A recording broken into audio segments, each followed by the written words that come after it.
જોઈ લીધી તમે આ પોસ્ટ? આ સાહેબ એમ કહેતા હતા કે હું ન્યૂઝીલેન્ડ આવ્યો હતો, રાજકારણમાં નહોતો ત્યારે.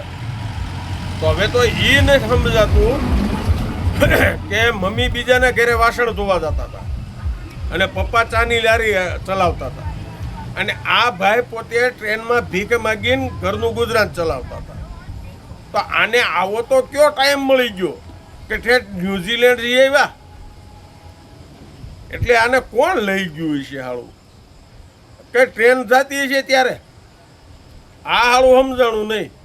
આ નોર્વે જાય તો એમ કે હું અહીંયા એકવાર આવી ગયો છું. અમેરિકા જાય તો કે અહીંયા હું પહેલાં આવ્યો હતો.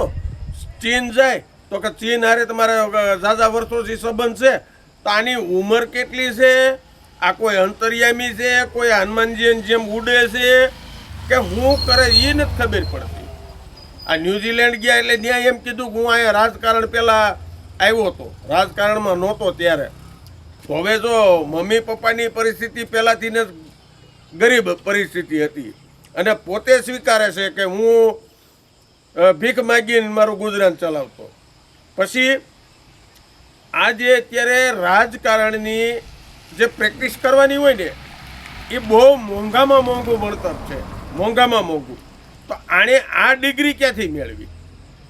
હવે તમારે વિચારવાનું છે. કમેન્ટમાં લખજો. જય હિન્દ, જય ભારત.